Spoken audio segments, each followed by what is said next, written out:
Oi, crianças! Bem-vindos ao nosso momento de louvor. Arraste os móveis e vem dançar com a gente.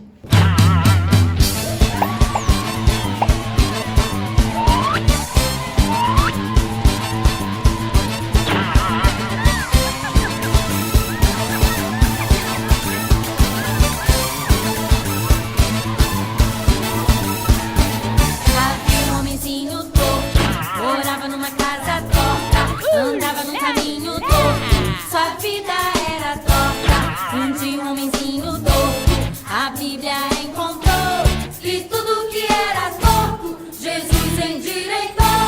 Havia um homenzinho torto, morava numa casa torta, andava num caminho torto, sua vida era torta. Um dia um homenzinho torto, a Bíblia encontrou, e tudo que era torto, Jesus endireitou. E você já é um amigo de Deus? Então vem cantar com a gente. A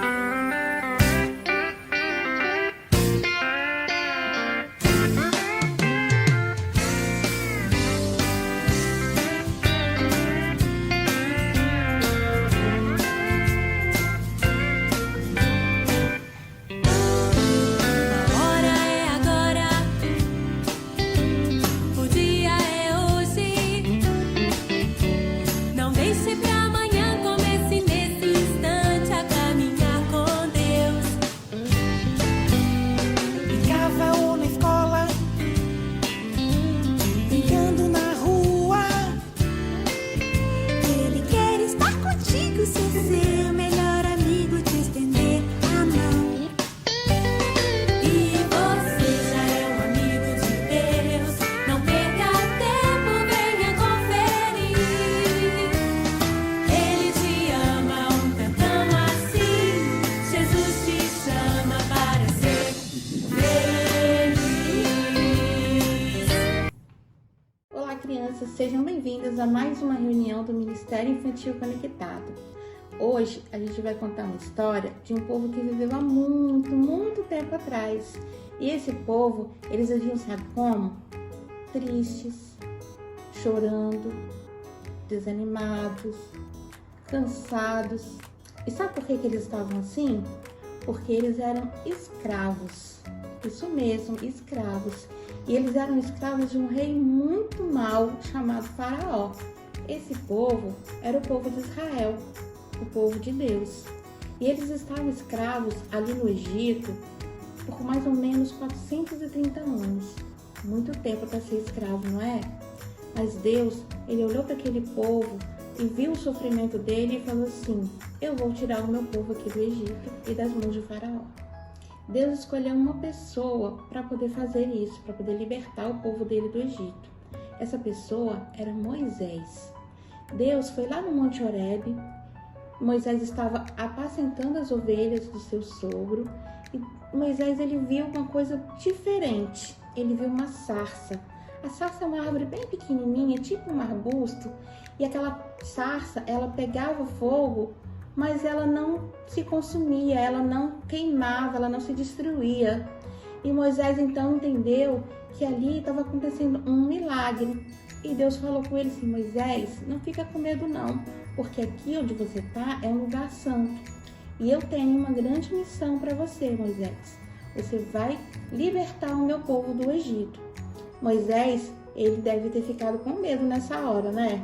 Porque como é que ele ia fazer isso? Tirar um povo inteiro do Egito que era escravo. Moisés conhecia o Faraó, sabia como o Faraó era mau, era um homem de coração duro. Como é que ele ia fazer isso? Mas Deus, ele acalmou o coração de Moisés e falou que seria com ele, estaria à frente de todas as coisas, que ele seria tudo que ele e o povo precisariam para poder ser liberto daquela escravidão. Deus orientou Moisés em tudo que ele tinha que fazer e tudo que ele tinha que falar com Faraó. Não seria fácil Faraó deixar o povo sair, mas Deus, ele ia operar muitos milagres antes da saída do povo, porque ele queria mostrar, tanto para o povo de Israel quanto para o Egito, que ele era o verdadeiro Deus e tudo que ele pode fazer em favor do homem. Então Moisés foi juntamente com Arão até Faraó para dar o recado de Deus que dizia assim: deixa o meu povo ir.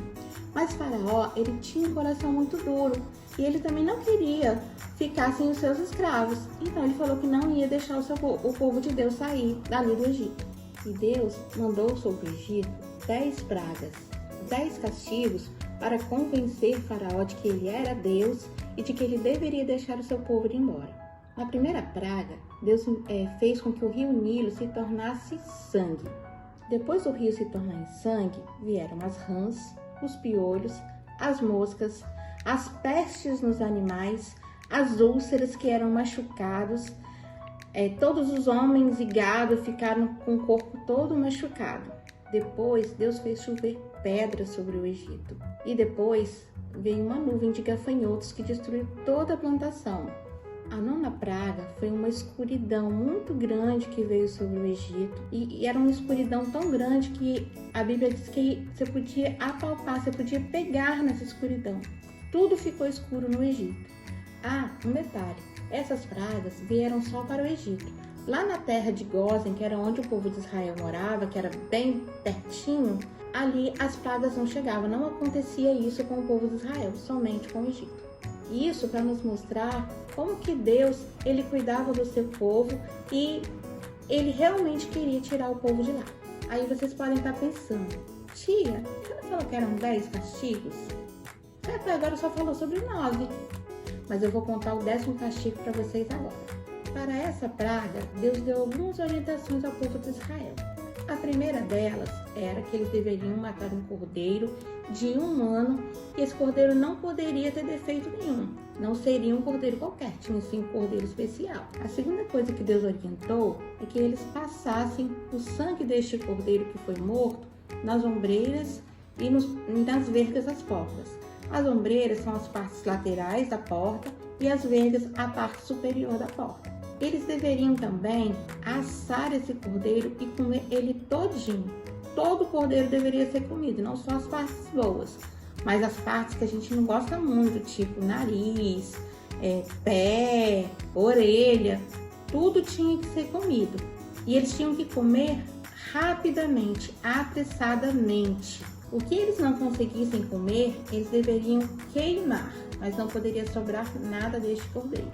Ele deveria ser comido com ervas amargosas e pães asmos. Aí Deus disse assim: esta é a Páscoa do Senhor.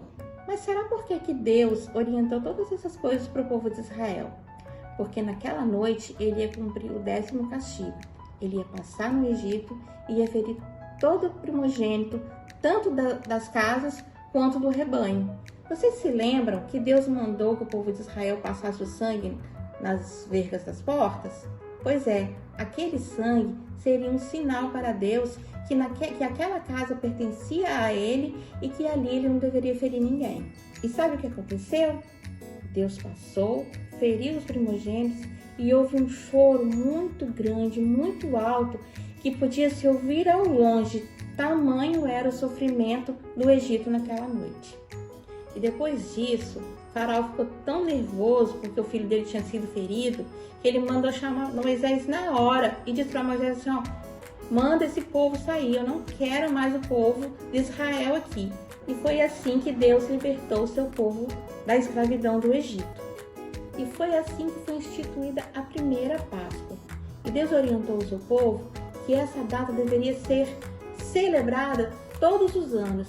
Esse ritual de matar o cordeiro, e eles deveriam passar de geração em geração, em todos os anos, comemorar essa data. A palavra Páscoa significa passagem. Era o momento que eles estavam passando da escravidão para a liberdade. Quando Jesus veio a este mundo, ele também comemorou a Páscoa com seus discípulos. Mas ele comemorou essa Páscoa de uma forma diferente. Ele reuniu os seus discípulos e ele dividiu pão e vinho com eles. O pão, ele disse que representava o seu corpo e o vinho representava o seu sangue. Ele estava falando isso porque dias depois ele ia ser sacrificado. Ele ia morrer na cruz e ia derramar o seu sangue por nós.